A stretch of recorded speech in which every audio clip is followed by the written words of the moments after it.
তারাই ক্ষতিগ্রস্ত হবে। কারণ একটা সম্প্রদায়কেও যদি দলীয়করণ করে ফেলা হয়, ওই দলের যত অপরাধ অপকর্ম থাকবে সরকারে বা সরকারের বাইরে থাকলেও সেটা কিন্তু সেই কমিউনিটির প্রতিও চলে আসে এবং সমাজে একটা বিভাজন তৈরি করে। ফলে রাজনীতি বা ক্ষমতা, সরকার বা বিরোধী দল সমানভাবেই সকলের সাথে সম্প্রদায়ের এগুলোর যোগাযোগ বা সম্পর্ক থাকা উচিত। একইভাবে রাজনৈতিক দলগুলোর ক্ষেত্রেও আমাদের সবারই উচিত যে বাংলাদেশের সকল সম্প্রদায়, ধর্ম, মতের সাথে যে সমানভাবে সম্পর্ক রাখা, তারা যাতে কোনোভাবেই অনিরাপদ বোধ তাদের ভিতরে না তৈরি হয়। কারণ আমরা দেখছি যে বাংলাদেশে মানে এই পুরো দক্ষিণ এশিয়াতেই, বিশেষত ভারতে, যে এই ধরনের সাম্প্রদায়িকতা তৈরি হচ্ছে গত কয়েক বছর ধরেই, এবং সেখানে এনআরসিসিএ আইনের মাধ্যমে নাগরিকত্ব কেড়ে নেওয়া হলো মুসলমানদেরকে, সেখানকার দলিতদের উপর নির্যাতন করা হচ্ছে, খ্রিস্টানদের উপর নির্যাতন করা হচ্ছে, এবং এই পশ্চিমবঙ্গ ইলেকশনে বহু মুসলিমদেরকে ভোট দিতে দেওয়া হয় নাই, এখন তাদেরকে অবৈধ বাংলাদেশি বলে পুশিং করার চেষ্টা করা হচ্ছে। ফলে যখন ভারতে এই অবস্থা, তখন বাংলাদেশের দায়িত্ব হচ্ছে সকল আমাদের যে সাম্প্রদায়িক সম্প্রীতি এবং আমাদের যে জাতীয় সংহতি, জাতীয় ঐক্য, এই সম্প্রীতি প্রশ্নে সেই ঐক্যটা বারবার করে জাতিকে মনে করিয়ে দেওয়া, পুরো বিশ্বকে এটা দেখানো, পুরো দক্ষিণ এশিয়াকে দেখানো যে বাংলাদেশ হচ্ছে একটা রোল মডেল, যে বাংলাদেশের সকল সম্প্রদায় আমরা একসাথে ঐক্যবদ্ধভাবে থাকতে পারি। এবং আমাদের যে বিগত ফ্যাসিস্ট সরকার, তাদের যে প্রোপাগান্ডা, তারা এখনও এটা প্রচার করে যায়, বা আমরা ইন্ডিয়ান মিডিয়াতেও এটা বিভিন্ন প্রোপাগান্ডা দেখি যে এখানে হিন্দু নির্যাতন হচ্ছে, এখানে হিন্দুরা কোনোভাবেই নিরাপদ থাকবে না, অর্থাৎ একটা কমিউনিটির অভিভাবকত্ব তারা নিতে চায়।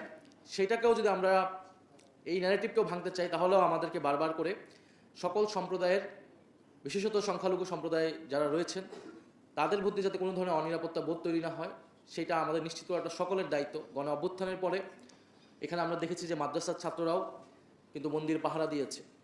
আমরা চাই না যে মন্দির পাহারা দিতে হবে এরকম সময় বাংলাদেশে থাকুক, কিন্তু তারপরও সংকটমূল্য সময়ে এই যে একটা সম্প্রীতি, ঐক্য এবং একে অন্যের প্রতি যে ভয়, বিভিন্ন সমাজে ভয় দেখিয়ে বিভাজন করে রাখা, এইখান থেকে আমরা জুলাই গণ অভ্যুত্থানে কিন্তু অনেকটাই উঠতে পেরেছিলাম। কিন্তু তারপরে আমাদের নানা অনাকাঙ্ক্ষিত ঘটনা হয়তো ঘটেছে। আমি সরকারের প্রতি আহ্বান জানাবো যে আমাদের হিন্দু, বৌদ্ধ, খ্রিস্টান সম্প্রদায়ের যে সকল দাবি দেওয়া আছে দীর্ঘদিনের, সেই দাবি দেওয়াগুলো যাতে তারা নিশ্চিত করে। এবং বিগত সময়গুলোতে আমরা দেখেছি ম্যাক্সিমাম সমস্যাটা হয় সম্পত্তি নিয়ে, জমি নিয়ে। এই সম্পত্তি এবং জমি কেড়ে নেওয়ার জন্য নানান ধরনের সাম্প্রদায়িক দাঙ্গা বিভিন্ন জায়গায় লাগানো হয়, সেটা রাজনৈতিক রূপ দেওয়ার চেষ্টা করা হয়। ফলে সেই বিচারহীনতার একটা সংস্কৃতি বাংলাদেশে রয়ে গিয়েছে, কারণ কোনো ঘটনারই কখনো বিচার হয় না।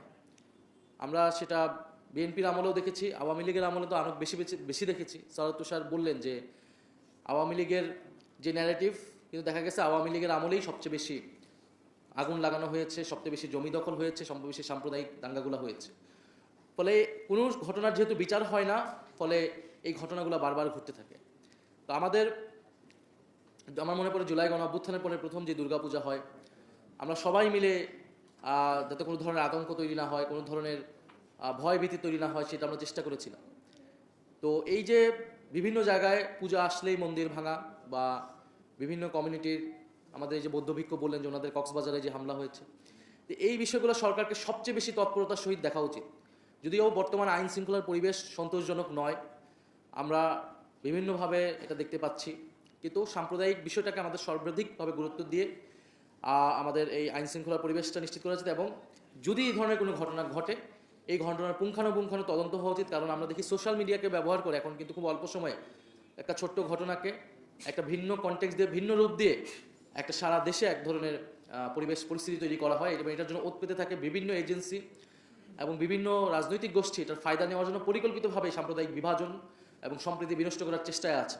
কারণ বাংলাদেশকে তারা দেখাতে চায় যে এখানে সাম্প্রদায়িক সম্প্রীতি নেই, এটা দেখালে এবং বিভিন্ন রাজনৈতিক গোষ্ঠীর লাভ হবে। আমাদের কাজ হচ্ছে ঐক্যবদ্ধভাবে সেই ষড়যন্ত্রকে প্রতিহত করা, এবং জুলাই গণ অভ্যুত্থান সত্যিকার অর্থেই আমরা যেটা বলি দায় ও দরদের সমাজ বিনির্মাণ করা, একটা অন্তর্ভুক্তিমূলক সমাজ প্রতিষ্ঠা করা, সেটার লক্ষ্যেই তৈরি হয়েছিল। এবং সেই কাজটা আমাদেরকে এগিয়ে নিয়ে যেতে হবে। সেটার জন্য কিন্তু আমরা সবচেয়ে বেশি গুরুত্ব দিয়েছি প্রাতিষ্ঠানিক সংস্কারকে, অর্থাৎ বাংলাদেশে বিচার ব্যবস্থা বলেন, বাংলাদেশে গণতন্ত্র বলেন, নির্বাচন ব্যবস্থা বলেন, সেই সংস্কারগুলোকে আমরা সবচেয়ে বেশি গুরুত্ব দিয়েছি। কারণ এটার ফসল আসলে সবাই পাবে, ধর্ম বর্ণ নির্বিশেষে। এবং আমরা মনে করি যদি গণতন্ত্র শক্তিশালী হয় তাহলে আসলে সাম্প্রদায়িক সম্প্রীতিও শক্তিশালী হবে। আপনি গণতন্ত্র নিশ্চিত না করে আপনি কখনোই সম্প্রীতি নিশ্চিত করতে পারবেন না। সম্প্রীতি নিশ্চিত করার পূর্ব সূত্র হচ্ছে গণতন্ত্র নিশ্চিত করা। গণতন্ত্র নিশ্চিত করার পূর্ব শর্ত হচ্ছে আমাদের যে রাষ্ট্রীয় প্রতিষ্ঠানগুলো, নির্বাচন ব্যবস্থা, আমাদের বিচার ব্যবস্থা, সেটা নিশ্চিত করা। ধরেন যদি উচ্চকক্ষ হয় ভোটের অনুপাতে, সেখানে কিন্তু সকল সম্প্রদায়ের প্রতিনিধিত্ব নিশ্চিত করা আরও বেশি সহজ হবে, যেটা নিম্নকক্ষে হচ্ছে না। কিন্তু সেটা উচ্চকক্ষের মাধ্যমে কিন্তু আমরা সেটা করতে পারবো। ফলে সেই জায়গা থেকে এই সংস্কারগুলোর পক্ষে, এটা কোনো দলের সংস্কার না, দলের লাভের জন্য না। এই সংস্কার হলে বিরোধী দল বা আমরা যে খুব লাভবান হবে এরকম না। এটা দেশের মানুষ লাভবান হবে, রাষ্ট্র লাভবান হবে। আপনারাও আপনাদের জায়গা থেকে কথা বলবেন, সরকারের সাথে যখন আপনারা আলোচনা করবেন এই বিষয়গুলো আপনারা বলবেন। যদি বিচার ব্যবস্থা ধরেন স্বাধীন নিরপেক্ষ থাকে, তাহলে যে কোনো সাম্প্রদায়িক হামলার বিচারের কিন্তু সুফলটা আপনারা পাবেন। কারণ বিচার ব্যবস্থা কোনো কেবলমাত্র সরকার বা কোনো সম্প্রদায়, কোনো দলের কুক্ষিগত থাকবে না। ফলে এইগুলো নিয়ে আপনারা ভাববেন। এবং বিচার, আমরা যেটা বলছি যে গণহত্যা যে হয়েছে, সেই বিচারগুলো নিশ্চিত করে আপনাদের জায়গা থেকেও আমি মনে করি দাবি উঠানো উচিত। যেই বিগত 16 বছরে যে সাম্প্রদায়িক হামলাগুলো হয়েছে সেগুলোর বিচারও নিশ্চিত করতে হবে। আমরা শুধু 16 বছরে গুম, খুন ইত্যাদির কথা বলতেছি, কিন্তু সাম্প্রদায়িক যেই ঘটনা হয়েছে সেগুলোর বিচারও যাতে নিশ্চিত করা হয়, সেই দাবি আমরা উঠাচ্ছি আজকের এই জুলাই সম্প্রীতি সমাবেশ থেকে। এবং আপনারা বর্তমান যে রাজনৈতিক পরিস্থিতি দেখতেছেন, যে দেশে আমরা একটা ভয়ের পরিবেশ আবারও দেখতে পাচ্ছি, বিরোধী মতকে দমন পীড়ন করার পুরনো কায়দা আমরা এই সরকারের মধ্যে দেখতে পাচ্ছি। তো আমাদের আহ্বান থাকবে যে দেশের যেই পরিস্থিতি, বর্তমান অর্থনৈতিক পরিস্থিতি, সার্বিক রাজনৈতিক পরিস্থিতি থেকে আমাদের সবারই উচিত ছিল ঐক্যবদ্ধ থাকা। কিন্তু ঐক্যের ভিত্তিটা কি হবে? ঐক্যের ভিত্তিটা আমরা বলেছিলাম যদি সরকার জুলাই সনদ বাস্তবায়ন করে ফেলতো এতদিনে, সরকার বিচারের ব্যাপারে যদি সরকার কমিটেড হতো, সরকার যদি গুড গভর্নেন্স নিশ্চিত করতে পারতো, আইন শৃঙ্খলার পরিবেশ ঠিক করতে পারতো, আমরা কিন্তু সর্বাত্মকভাবে জাতীয় এই প্রশ্নগুলো সরকারকে সহযোগিতা করতে প্রস্তুত ছিলাম। ফলে এখন আমরা এটাই বলবো, সবার জায়গা থেকেই দায়িত্বশীল আচরণ করা উচিত। কারণ আমাদের জাতীয় ঐক্যের জায়গাটা কিন্তু এখনও প্রয়োজন জুলাই গণ অভ্যুত্থানকে সফল করার জন্যই। দেশের যে অর্থনৈতিক রাজনৈতিক সংকট থেকে উত্তরণের জন্য আমাদের এটা প্রয়োজন। আমি ধন্যবাদ জানাচ্ছি আজকের যারা আয়োজন করেছেন।